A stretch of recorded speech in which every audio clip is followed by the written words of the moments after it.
Garibay, and today we're going to talk about tabletop role-playing games. Specifically, we're going to talk about Dungeons and Dragons, and we're also going to talk about Hardcore Mode, which is a product from Runehammer Games, which is it's a layer that you can put on top of Dungeons and Dragons 5th edition. And specifically today, I want to focus on a 2-hour game and the incredible value, incredible benefits, the success of 2-hour games. All right, so let's jump into this. All right, so I'm coming to you essentially with a field report. All right, so over the last 3 months, I have run four specific story arcs with done 3 specific story arcs with Dungeons and Dragons 5th edition and Hardcore Mode. So let me explain exactly what that is, and how that worked, and how we set it up, and how we moved it forward. So essentially, my play. So I'm essentially, I feel like I've graduated from Dungeons and Dragons as far as play. Right. So I don't really play. I have been attempting to play less Dungeons and Dragons, but I recently returned to Dungeons and Dragons, and the reason why is it is my opinion that you cannot escape Dungeons and Dragons in tabletop role-playing games today. It's just too powerful, right? So the reality is, if you run a Dungeons and Dragons game, you're going to have a long list of people who want to play. The moment you launch your game, people are going to know what you're doing, and there's a whole bunch of resources.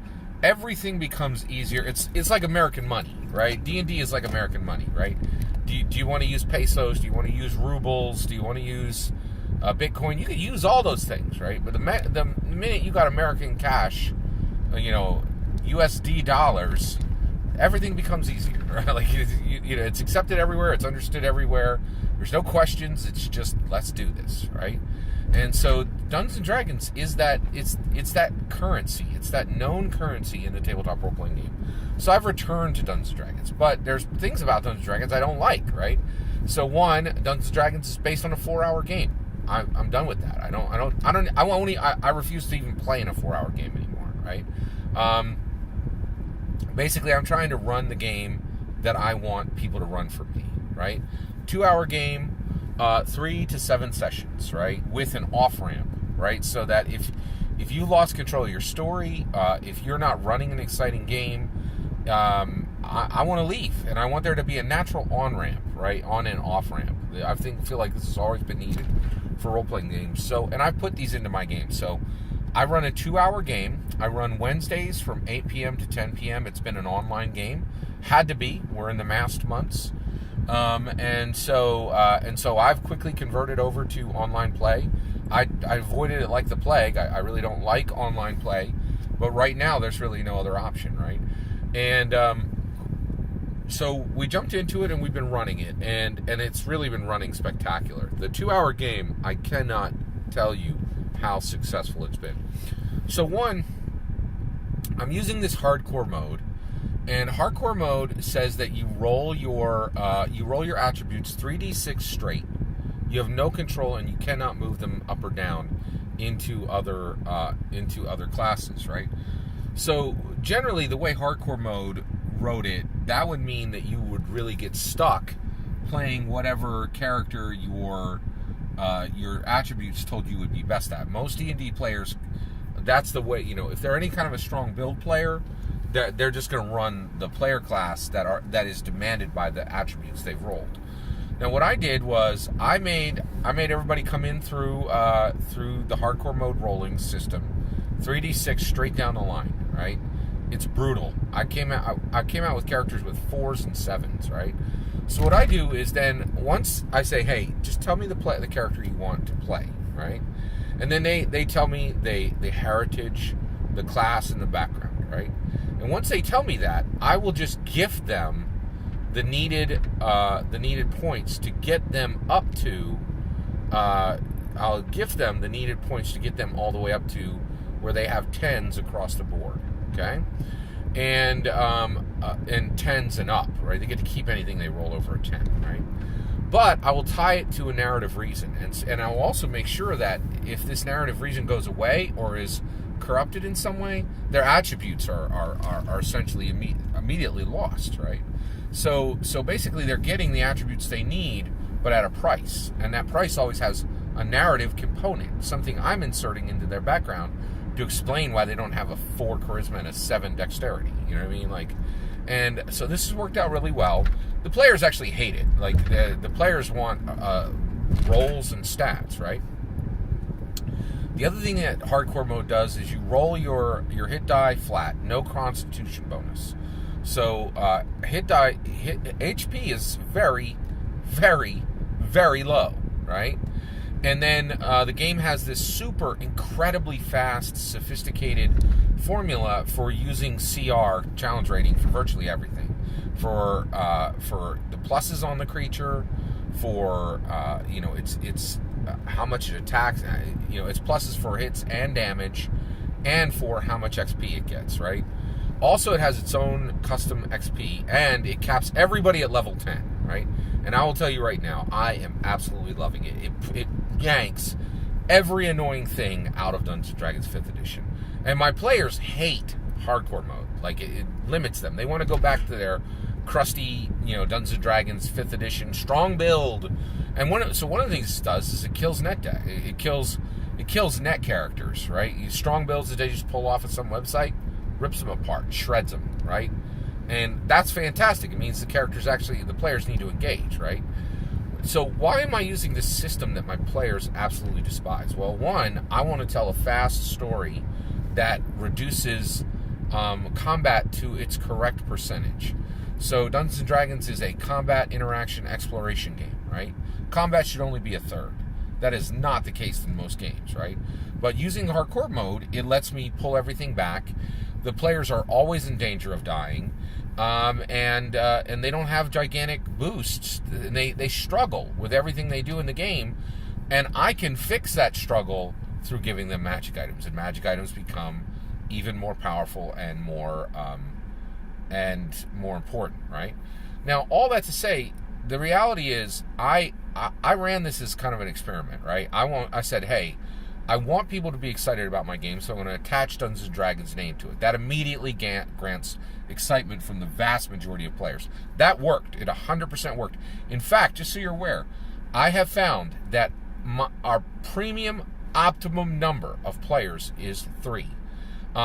With 3 players, I am still straining to get all the story elements I want to get out of those players, right? It is just, I want to make these players shine, and I need time to do that, right? And with 3 players, it's optimum. They get to talk, they get to role play, they get to solve mysteries, do all kinds of stuff. And as we approach these higher numbers of 4 and 5 players, everybody is having less time to talk. There's just more, it's more difficult for player characters to shine, right? And right now, we are at 4 players, right? So one of the things is, every single 2 to 4 games, I am saying to players, you now have an off-ramp. You can leave this game. And frankly, you can come back whenever you want, right?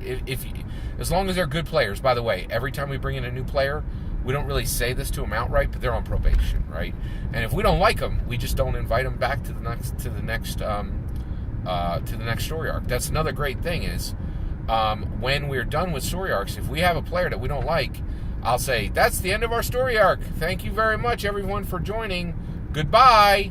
And then I'll go to just the players we want in the next story arc and only invite them, right? It's very smooth. It's very effective, right? And these 2-hour games, so I'm running Wednesday, 8 p.m. to 10 p.m. Eastern Standard Time.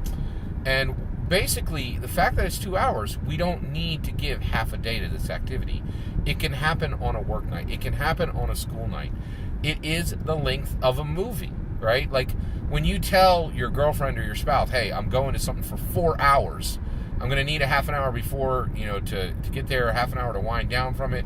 I'm going to need this entire evening, or I'm going to need this half a day, like, it just shuts things down. But with these 2-hour games, people jump in, and because we're using hardcore mode, we're telling stories very, very quickly, right?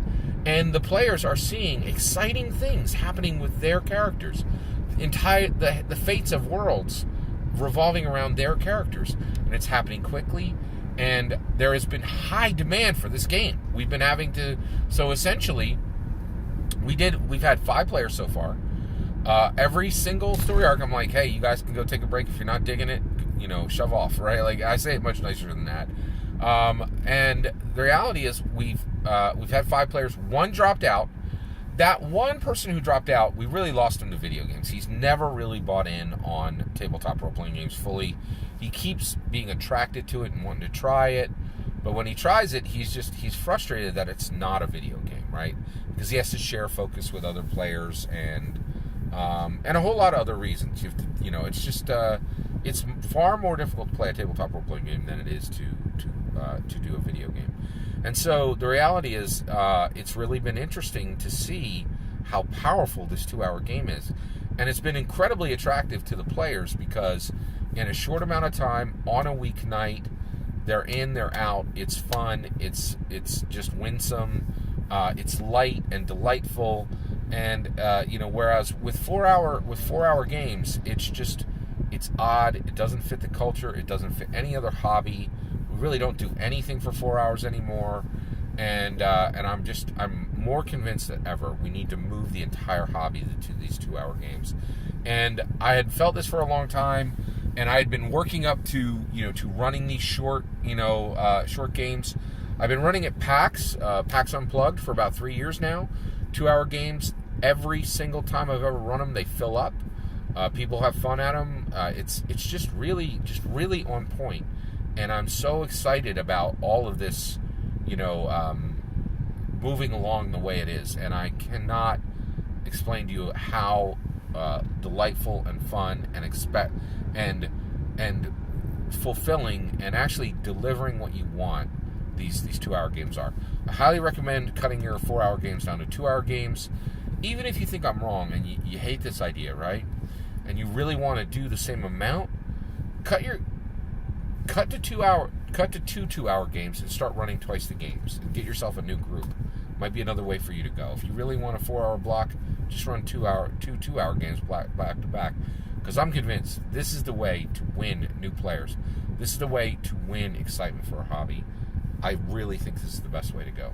All that's my opinion. I'd love to hear your opinion. Please consider liking and subscribing, and have a wonderful day.